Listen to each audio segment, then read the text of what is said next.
많은 것들을 갖고 있고 많은 것들을 누리고 있지만 삶의 만족도가 떨어지기 때문에 극단적인 말초신경을 자극을 해서 행복을 누리는 거죠. 이것은 제가 극단적인 예를 든 걸 수도 있겠지만 부부 사이도 마찬가지라고 생각해요.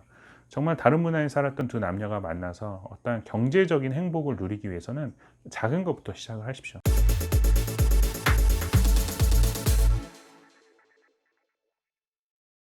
안녕하세요, 한동화입니다. 오늘은 돈 때문에 싸우지 않고 결혼하는 방법에 대해서 이야기해 보도록 하겠습니다. 사실 싸우지 않는다는 것이 돈 때문만은 아니기 때문에 제가 그걸 100% 해결할 수 있다는 것은 거짓말이 될 수밖에 없습니다. 그렇지만 제가 자산 관리나 어떠한 법인, 금융에 관해서 오랫동안 일해왔기 때문에 최소한 돈 때문에는 싸우지 않는 방법에 대해서 생각을 해보게 됐습니다. 제가 만나는 분들 중에 신혼부부들도 많이 계셨어요. 그런 분들의 어떤 결혼하는 과정이나 집을 마련하는 얘기, 전세 월세 사는 얘기, 이런 얘기를 쭉 듣다 보니까 돈 때문에 싸우는 이유가 한 가지로 귀결이 되더라고요. 그리고 몇 가지 정도, 한 세네 가지 정도만 철칙을 가지고 계시면 돈 때문에는 싸우지 않게 되더라고요. 최소한 부부가 만나서 성격 때문에 싸우고 집안이 달라서 싸우고 문화가 달라서 싸우고 이런 거는 제가 해결해 드릴 수 있는 문제가 아니지만 돈 때문에, 금전적인 문제 때문에 싸우는 부분은 아마 이 얘기를 들어보시면 상당히 도움이 되실 겁니다. 첫 번째로는 남녀가 싸우는 것은 다른 이유인 경우가 상당히 많은데, 우리가 이렇게 생각을 해보면 좋을 것 같아요. 우리가 남녀 간에는 정말 하루에도 수십 번 싸우지만 20년, 30년 동안 안 싸운 친구가 있어요. 근데 그 친구와도 싸우는 경우가 있습니다. 그때가 언제일까요? 아시는 분은 아시겠지만 동업을 하게 되면 싸우게 되고요. 평생 원수가 될 수도 있습니다. 근데 동업을 하게 되면 왜 싸우게 될까요? 돈 문제가 얽히기 때문인데, 친하다는 이유 하나만으로 돈에 대한 명확한 선을 구분하지 않아서입니다. 그래서 제가 왜 갑자기 돈 때문에 싸우지 않는 방법에 대해서 이야기를 하게 되었냐면, 이 동업하는 과정을 신혼부부나 남녀관계에도 접목을 해보면 상당히 돈 때문에 싸우게 되는 확률이 줄어들게 되더라는 겁니다. 그래서 거기에 빗대서 한번 이야기를 해보자면, 동업을 할 때도 우리가 주의해야 할 점이 있습니다. 아까도 말씀드렸지만 남녀가 싸우는 건 너무나도 자연스럽고 일상적인 일인데, 20년 동안 한 번도 싸우지 않았던 친구가 동업을 하게 되면 싸우게 돼요. 안 싸우는 방법은 명확한 업무 분장을 하는 것입니다. 제 친구가 동업을 한다고 가정을 한다면 서로 없는 와중에 시작하기 때문에 의리로 많은 일들이 진행이 되게 됩니다. 그래서 그 친구의 일도 내가 해주기도 하고 내 일을 그 친구가 해주기도 하고 그럴 수 있다고 생각을 해요. 그렇지만 시작을 할 때 정확하게 업무 분장과 소득 배분과 투자 자금의 배분을 명확히 하셔야 됩니다. 그래야지만 끝까지 사업이 잘 영위가 되는데, 이게 남녀 관계에서도 마찬가지입니다. 만약에 두 남녀가 결혼을 한다, 그러면 이런 경우가 발생할 수 있어요. 남자의 소득이 많아서 남자는 1억을 모아놨는데 여자는 한 3천밖에 못 모았다. 그런데 시작할 때부터 남자들은 그런 생각을 할 수도 있죠. 나는 1억을 모아서 집 좀 마련하는데 겨우 3천 모아서 혼수만 장만해, 이런 생각을 가지시는 분들도 있어요. 그런 분들은 제가 말씀드렸다시피 동업을 하듯이 내가 1억은 모았지만 난 3천밖에 못 내놓겠어. 그런 3천 플러스 3천, 6천으로 신혼생활 영위하시고, 남자분들 같은 경우는 그 나머지 7천으로 자기 마음대로 영위를 하되 그 신혼생활, 내가 신혼살림을 하는 데 있어서는 더 이상 불만을 갖지 않고 내려놓으시는 겁니다. 반대의 경우도 마찬가지세요. 여자분들이 아무래도 사회생활을 오래 하고 평균적으로 쓸데없는 데 돈을 안 쓰시기 때문에 여자분들이 돈을 많이 모아놓는 경우도 상당히 많으세요. 그랬을 때 여자분이 한 1억을 모아놓고 남자는 한 3천밖에 못 모았어요. 그러면 정서상 여자분들은 더 억울하게 느끼는 경우가 많으세요. 보상심리가 생기기 마련입니다. 그럴 때 처음 시작할 때 그게 너무 억울하다고 생각하신다면 그냥 7천은 혼자서 쓰시던지 모아놓으시는 혼자 재테크를 하시던지, 아니면 나중에 노후자금으로 묶어두시 하시고 3천만 결혼에 투자를 하시는 겁니다. 제가 아까도 말씀드렸다시피 돈 때문에 싸우지 않고 결혼하기 위해서는 처음에 시작 자체를 동업한다고 생각을 하시고 시작을 하시고, 만약에 내 마음이 허락해요. 이건 동업이 아니고 내가 사랑하는 사람이니까 내가 이 정도는 더 쓸 수도 있어.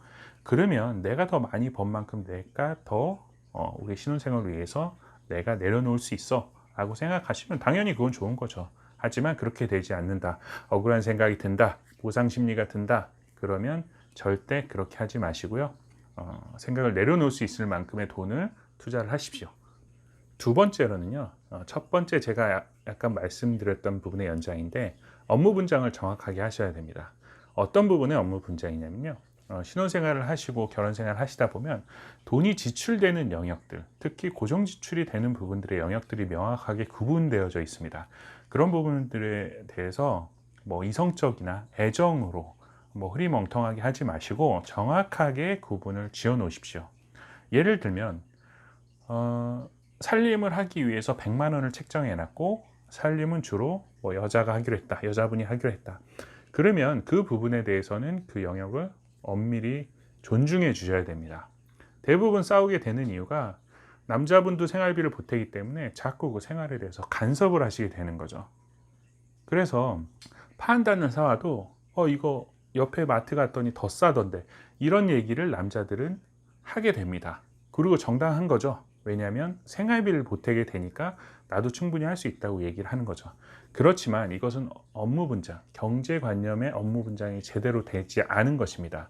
제가 처음에 말씀드렸다시피 동업을 하는 친구도, 30년 된 친구도 싸우는 이유가 이 업무 분장이 제대로 되지 않아서 싸우는 건데, 이 남녀관계, 정말 둘 다 부자였어도 맨날 싸우는 이 남녀관계는 이 업무 분장이 정확하게 되지 않으면 더 싸울 수밖에 없습니다.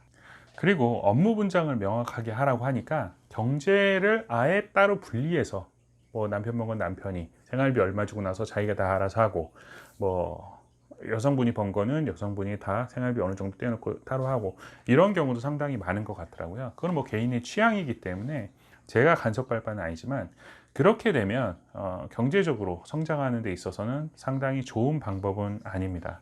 우리가 동업을 할 때도 명확하게 뭐 돈을 합친다는 의미도 있겠지만, 좀 더 좋은 점은 그 친구의 장점과 나의 장점을 합쳐서 이 사업이라는 조그만 툴을 강화시킨다는 데 상당한 메리트가 있는 것입니다. 그렇지만 요즘은 워낙 개인적인 시대이기도 하고 각자의 돈을 영위하는 시대이기도 하기 때문에, 이걸 완전히 분리시켜 놓는다면 그 두 사람이서 할 수 있는 어떤 시너지 역할들에 대해서는, 경제적인 역할들에 대해서는 상당히 불합리한 부분들이 많고, 그리고 남자도 마찬가지고 여자도 마찬가지지만 내 돈을 누가 감시한다고 생각했을 때 나의 돈은 좀 더 객관적이고 현명하게 쓰여질 확률이 상당히 높습니다.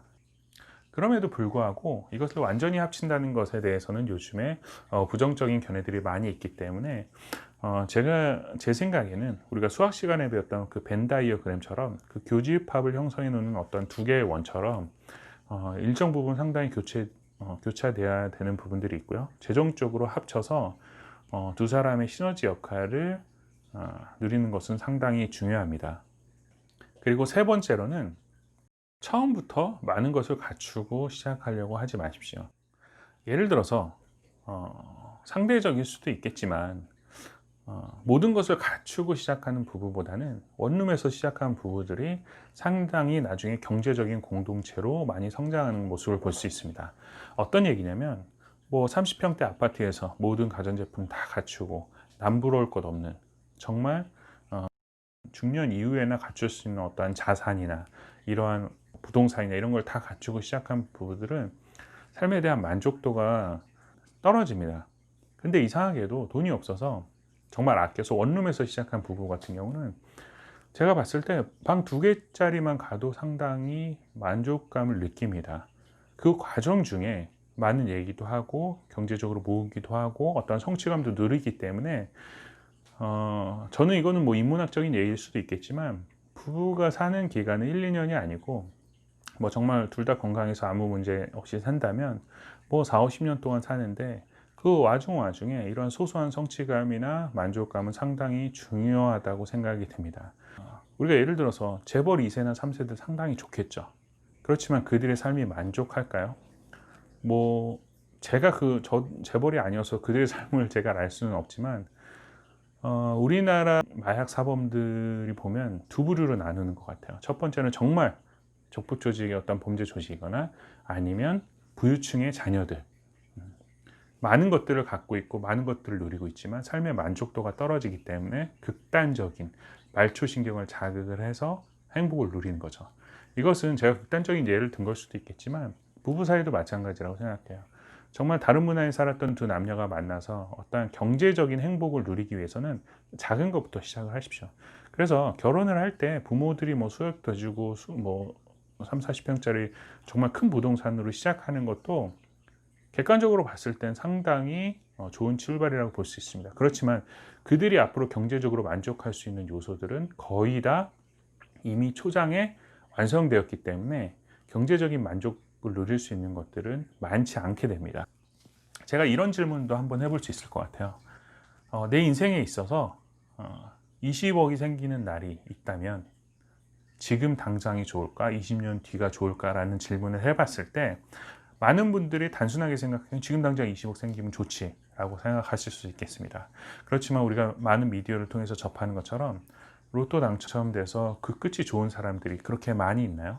대부분 많지 않습니다. 그 이유도 마찬가지예요. 지금 많은 것들을 가지고 단번에 누린다고 한다면 그 이후에 경제적인 만족도나 성취감 점점 더 떨어지기 때문에 삶 자체가 상당히 문제가 되고 지금 많은 걸 가졌기 때문에 소비 패턴이나 이런 것들이 상당히 불건전한 쪽으로 그리고 과소비하는 쪽으로 내 몸이 형성이 되기 때문에 돈을 모아나가는 삶을 산다는 것은 상당히 어렵게 됩니다.